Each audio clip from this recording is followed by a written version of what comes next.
Hey y'all, happy Father's Day. Appreciate you tuning in to Certified Horse Show.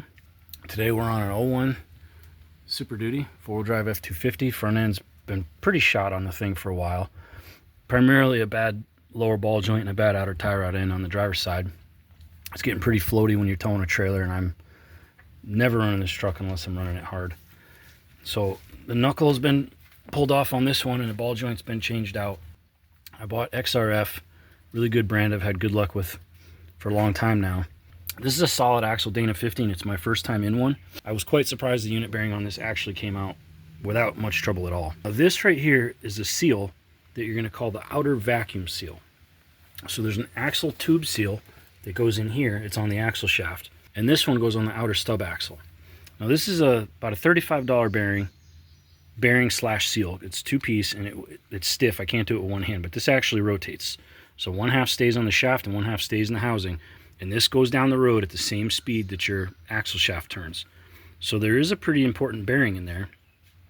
But it also, on some models, not mine, that port right there goes to a little hole up in here, and a vacuum pump of some sort will engage automatic hubs. I'm guessing that it pulls a four-wheel drive slug like that, okay? I'm lucky to have twisties. I really, really like twisties because then you can have two-wheel drive low for backing up a trailer on tar or something like that where you don't want the front end bound up and popping. Now, this is a pretty fragile, pretty important bearing. It's exceptionally important if you have auto lock hubs. If this thing doesn't hold vacuum, your hub is not going to go and lock in. You're not going to have four-wheel drive. And there's two diameters on here. So you got this outer diameter for drawing that or knocking it into the bore, which shouldn't be too hard, but getting it on the axle is freaking hard. So I've got one on here. I did not think I was going to be able to do it. So here's my flatbed that's unfinished. It was too tall to fit in my press. I even tried setting my press up by digging a hole in the dirt so the axle shaft could go under, but it wouldn't work. So what I did was I stuck this old drum sitting on this open flatbed. You could also do this with a forklift with forks or a skid steer. I put my press plates on top, and then I made these two hockey pucks. This is some junk that I don't even know where it came from. I just happened to find the right junk. You know, if you save everything you ever come across, you'll someday have the right thing. Hopefully at the right time, hopefully you can find it. So this is one I have not modified, and it will not go down onto there. So what I did was I took a die grinder, and then I went to a drum sander, and I got this where it will just slide on. It's a little more wobbly than I wanted. If I had my lathe, I would have turned a nicer, tighter fit, but it's still pretty good. So that touches the inside of that seal right there. Now, when I was first trying to tap this in, I basically wrecked this one here from a vacuum seal perspective. You can see that this should be square. Like this side is 90 degrees and this one's bent down. So I kind of beat on this thing, and honestly it still turns, and all it is a dust seal in my application because I have manual hubs. But you don't want to be, you're not going to get this on with a hammer. Just the concept that you're going to just tap, tap, tap, tap, tap, tap, it's not going to happen. You have to have some kind of driver. Maybe you could do this with hockey pucks. I don't know if it would be hard enough. Maybe you could do it with some PVC, plumbing end caps, like a clean out end cap. I'm not sure. What I did was put those two on there, put this stub of pipe like this, and beat the snots out of that thing. But you had to have a real solid base to get that to get started. And I mean, I really was at a point of saying, I don't think I can do it. I might have to hire somebody. I've already mangled this one, just beat on it. And when I finally got to that point of I don't care, and started smashing, it finally started, and then once it started, it went right on. So that's how you do that. There's also a seal down here. This one just keeps the grit and the crap out of the axle tube. These were both Dana. 4 of them with shipping from Rock Auto cost me about $110. So they're not that cheap. Locally, for a no-name, this is a Dana Spicer genuine seal, $33 a piece from Rock Auto. The no-name one from the best local parts store was $60-something. So it's not a cheap job.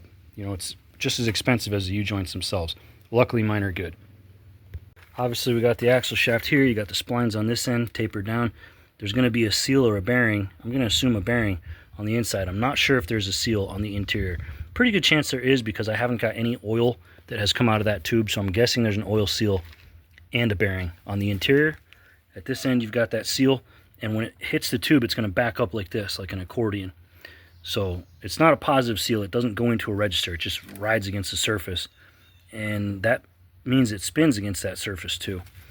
You get these old ones off with an air chisel, just 2 seconds, and they'll just jump right off. So it takes a little bit of finesse. When you slide the axle shaft in, try to have the shaft kind of riding a wheelie upwards so that the spline doesn't pick up any trash from in the tube and then bring it into the bearing. Now you've got it all the way in when this squishy seal is pushed up and kind of compressed back against the collar on that inner.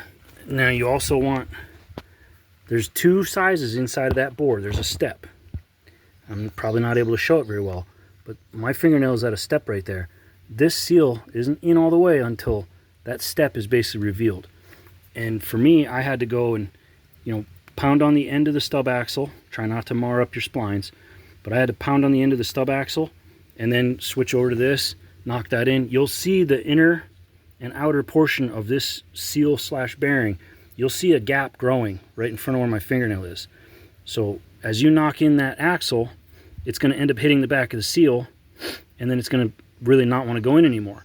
Instead of beating the crap out of that bearing inside of it,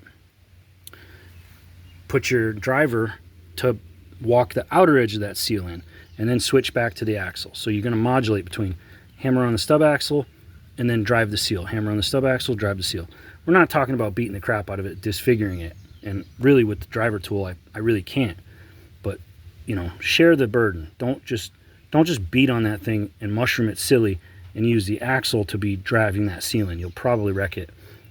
So over on that other side, driver side now, that's that bad lower ball joint. Junk. I've already popped all this tie rod stuff out because I bought brand new. Every single piece that I bought new. Right now I'm fixing we got 2 bolts here. Pull the caliper. You always want to walk these pistons all the way back in. These Super Duties 4-wheel disc brake are notorious with the phenolic pistons. There's 2 pistons each, and they're like a plastic or fiberglass, some kind of composite material. They're not steel, and they're notorious for getting stuck where they won't go back in. It'll usually be one, not both.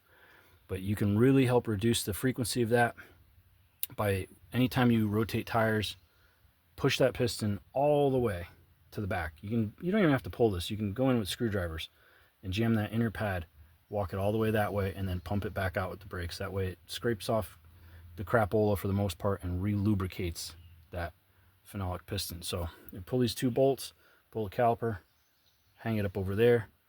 Then you got the caliper bracket bolts. There's 2, one here at the top, one at the bottom. And then we'll be pulling that snap ring and popping this hub off, and then we'll go from there. Alrighty, now we come in here, we got a snap ring first, and then a little stack of round and hexagon shims, spacers, washers, whatever you call it. Pull them out. Snap ring first, 1 spacer right there. Then you got this hex, and then that round to the inside. And that's it.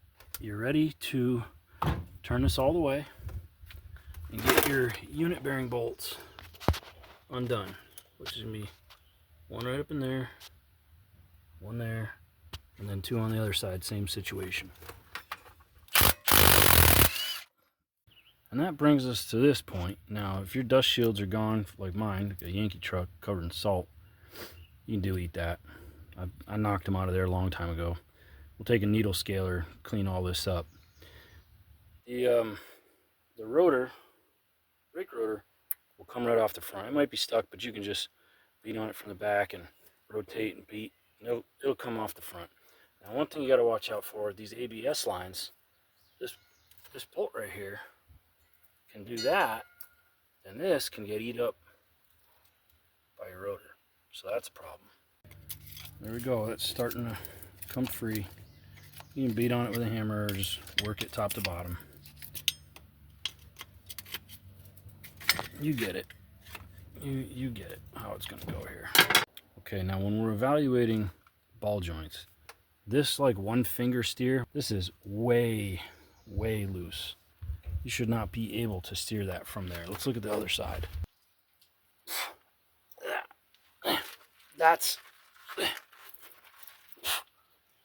That's a good set of ball joints right there. Okay, that's how tight you want this thing.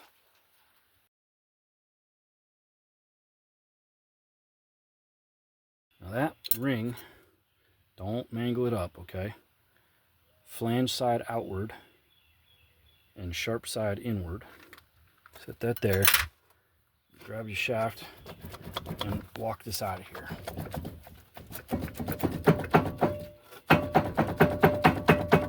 Being a little bugger for me here.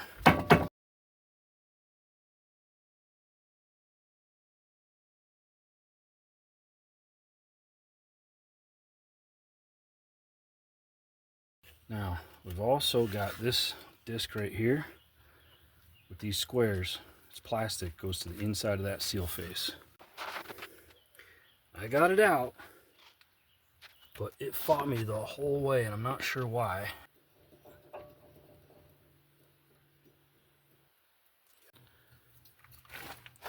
Surprisingly, I got this one broke without any heat. Get that off. Ooh, hello. Where are you going? Going to go clean my vacuum.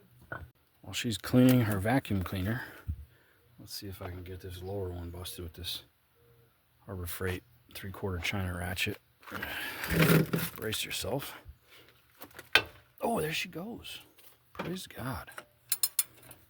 Perfect. All right, get that one off. So we got the top and bottom castle nuts off, and we've got this front end service kit. It's from Danaher, KD3533. Funny story, Danaher used to be up in Holyoke, Massachusetts, back when I was raised in Massachusetts as a kid. And Danaher manufactured Craftsman, Proto, Rigid, maybe some Stanley. And my dad had a subcontract, a subcontract. It was, 3 subs out or whatever it was, to bend a rigid speed ratchet sort of thing they called it. This guy Joe, who had a cutter grinder shop, but he had made a broach and he did a broaching operation. Danaher was a Ford shop. They eventually moved to Texas. We bent like 10,000 wrenches in a vise in the backyard in a jig. And they moved to Texas and they were airmailing them up for a while.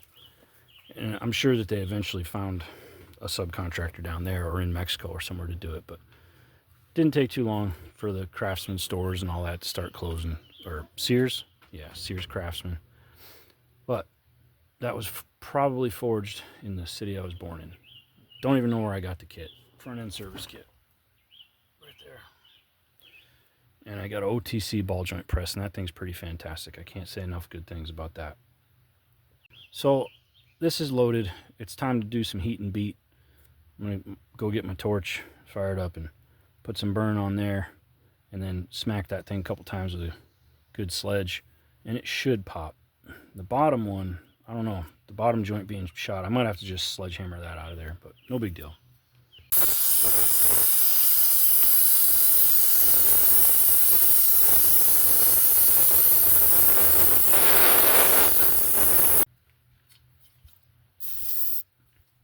I got it to break loose. This one's not dropping out as quick as the other one did. The other one was one pop and it just dropped the whole knuckle, but this one's coming out slow.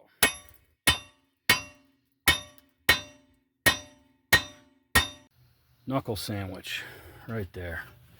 Take that, you son of a gun. Voila.